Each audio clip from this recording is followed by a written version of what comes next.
All right, everyone, get ready for today. We're going to do a deep dive into some really fascinating stuff. But fair warning, it's pretty dark territory, too. Oh, sounds intriguing. I'm all ears. Yeah, we're going to explore this whole idea of the psychology of evil, like how everyday situations can actually influence how people behave. Okay, I'm with you. So not just like, those little everyday annoyances that make you kind of grumpy. No, not at all. We're talking like how good people, regular people, can end up doing really terrible things, like truly awful stuff. Yeah, that's heavy. Like, where do we even begin to unpack that? Well, our guide for this deep dive is this book by Philip Zimbardo. It's called The Lucifer Effect. Have you heard of it? Oh, yeah, definitely. It's a classic. Isn't that the one with, like, the Stanford Prison Experiment and all that? That's the one. He uses some really notorious examples, like the Stanford Prison Experiment for sure, but also things like the abuses at Abu Ghraib. Right. Because his point is we can't just focus on, individual bad guys, right? Like, we have to look at the systems, the contexts, all those subtle pressures that can, like, totally shape what we do, even in ways we never thought possible. Absolutely. It's like, it's not about excusing bad behavior, but it's about looking at the whole barrel of apples. You know what I mean? Not just the bad ones. Exactly. Like, what makes a good apple go bad in the first place? Right. Totally. So, want to rewind the clock a little, go back to like 1971. Okay, let's do it. Take me back. All right, picture this. The basement of Stanford University, totally transformed into a mock prison. Okay, I'm picturing it. It's already kind of creepy just thinking about it. Right, and they planned this experiment for like 2 weeks, just student volunteers, randomly assigned as guards or prisoners. Oh, wow, so just totally average college students, nothing out of the ordinary. Exactly. But things went south really fast, like really, really fast. So what happened? Did people kind of get into it a little too much? It was more than that. These guards, remember, they were regular students just like the prisoners, but they started acting in shocking ways, almost immediately. Wow. So what, like they just kind of embraced those roles too much? Yeah, it was like the roles totally took over. Like they completely forgot they were in an experiment. Yeah. Instead of treating the prisoners respectfully, they created this whole system of like psychological control. Like they were using humiliation and deprivation to just completely break them down. Oh, wow. That's intense. So how did the prisoners react to all of this? Well, on the flip side, the prisoners, they started showing all these signs of what's called learned helplessness. Oh, right. Learned helplessness. That's a big one. It is. And it's this feeling of being totally powerless. Mm-hmm. Like when you're constantly stuck in situations that you can't control. Yeah. Like imagine an animal that keeps trying to escape its cage, but eventually it just gives up completely. Oh, yeah, I see what you mean.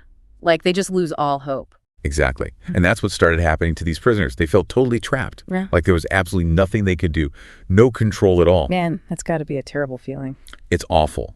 And it got so bad that they had to shut the whole experiment down after only 6 days. 6 days? Wow. I thought you said it was supposed to go for 2 weeks. It was. But the student prisoners, they were having these serious emotional breakdowns. Like it was intense. It just shows you how powerful, how unbelievably powerful these situational forces can be, even when it's just pretend, It's wild, like how our environment can just completely change who we are. And here's the thing. It wasn't just the students. Even Zimbardo himself, the guy who designed the whole experiment, even he got swept up in it. No way. Really? Yeah. He was so focused on the experiment running smoothly that he totally lost sight of the well-being of the participants. Like he kind of became the prison superintendent. It's like he became part of the experiment too. Exactly. And it just goes to show how none of us are immune to this stuff. We can all get sucked in. Okay. That is unsettling. If good students can turn into, abusive guards in such a short time, what does that say about us? About human nature in general? That is the million-dollar question, isn't it? Like, how do we even define good in the first place? And to what extent can our environment override our inherent goodness? It makes you wonder. It really does. It's like how much of who we are is really up to us and how much is shaped by the situation we're in. It's a tough one. Yeah. And it's exactly what we're going to keep digging into. But we'll have to save that for next time because this is just the tip of the iceberg. Oh, man, I can't wait. And it's not just ancient history, right? Like this dehumanization thing. It makes it way easier to commit atrocities. It's like a psychological mechanism, right? Like if you can convince yourself that someone isn't really human, then it's easier to do awful things to them. Yeah, and we see that happening all the time throughout history. It's chilling. Like Nazi propaganda portraying Jews as vermin. The Rwandan genocide where they called Tutsis cockroaches. It's just... It sends shivers down your spine. Oh, yeah. Thinking about how easily people can be manipulated into seeing others as less than human. It really does. Okay. And it's not just something that happens in the distant past either, like this dehumanization. It's part of what happened at Abu Ghraib, too. Oh, absolutely. Abu Ghraib. Yeah. In 2004, when those images of American soldiers abusing Iraqi prisoners came out, it was a huge shock to the world. It was horrific. A real-world version of the Stanford Prison Experiment. Physical abuse, sexual humiliation, sleep deprivation. They even used dogs to frighten the prisoners. It's hard to grasp how people could do those things to other human beings. Yeah, it's really tough to wrap your head around it. You know, people often try to explain it away with the bad apple theory. Right, like it was just a couple of rogue soldiers who were responsible. Exactly. But Zimbardo really pushes back against that idea. He does. He actually looked into the story of one of the soldiers involved, Chip Frederick. I think he was a staff sergeant. And he was convicted for his role in the abuses. Okay, so what did Zimbardo find?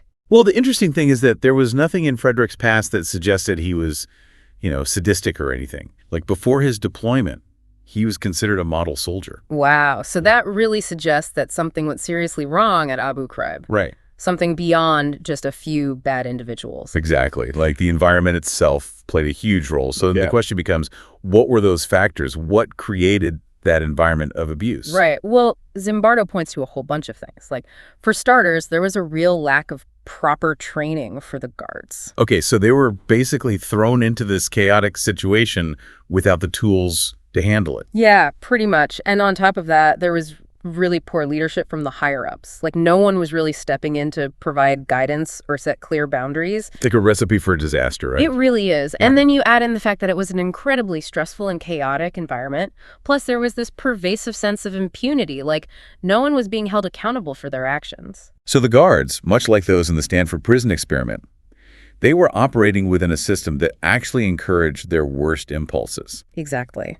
And it's important to note that it wasn't just the guards on the ground who were responsible. There's evidence that some higher-ranking officials either knew about the abuses or should have known. Huh. So they were complicit too. Yes. And they didn't do anything to stop it.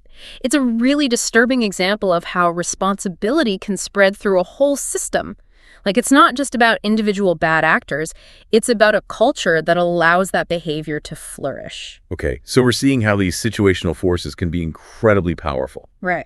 Right? Like, they can push good people to do really terrible things. So how do we resist them? How do we avoid becoming the Lucifer that Zimbardo talks about? It's a scary thought. It is scary. But thankfully, Zimbardo doesn't just leave us hanging. He actually offers some strategies for resisting unwanted social influence. Oh, that's good to hear.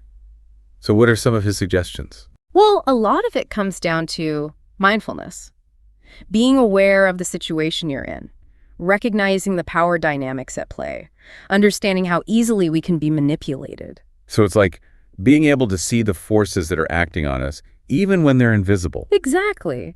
And then it's about staying grounded in your own values, like holding on to those core beliefs, even when things get really tough. And I think critical thinking is a big part of it, too. We can't just blindly follow authority. Right. We need to question things. Yeah. Especially when something feels wrong. Absolutely. And having a good support system is crucial, too. Surrounding yourself with people who will challenge your perspective and help you stay true to yourself, that can make a big difference. So it's about acknowledging that we're all vulnerable to these forces, but not letting that paralyze us. We can use this knowledge to empower ourselves to make conscious choices. Exactly. And that's where Zimbardo's concept of the heroic imagination comes in. It is empowering, isn't it? Like, instead of feeling helpless, we can actually do something about it. Yeah, for sure. I mean, it's a lot to absorb. All this stuff about the Lucifer effect and how easily we can all be influenced. It is. It's heavy stuff. But I think the big takeaway, like the most important thing, is that knowing about this stuff, it actually gives us a choice. It's like Zimbardo's giving us a heads up. Like he's saying, hey, watch out for these traps.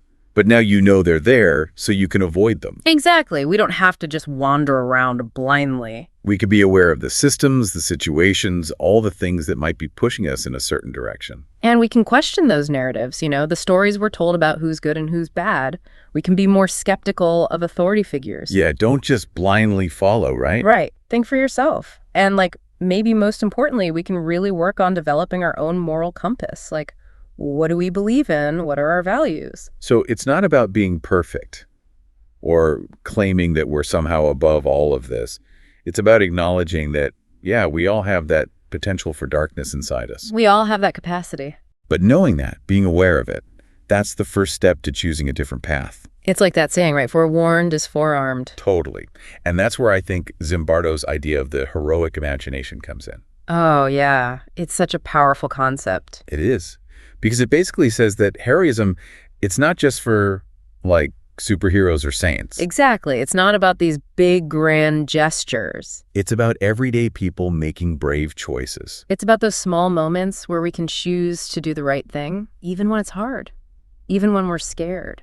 It's about speaking up against injustice, even when it feels like no one's listening. It's about not being a bystander, not just going along with the crowd. It's about choosing to be a force for good, however we can. So thinking about everything we've talked about today, what really stuck with you? What resonated the most? That's a good question. I think for me, it's that reminder that we're all works in progress. We all mess up. We all make mistakes. We're human. Exactly. And we all have the potential to be swayed by these forces. But we also have the power to resist, to learn from our mistakes, and to choose to be better. Couldn't have said it better myself. And that's the hope, right? That we can all keep growing, keep evolving. Absolutely. Well, on that note, I think it's time to wrap up this deep dive. Yeah, it's been quite a journey. Lots to think about. Definitely. And to everyone listening, thanks for joining us. Keep exploring these ideas, keep asking questions, and most importantly, keep choosing courage and compassion, because we all have the power to make a difference.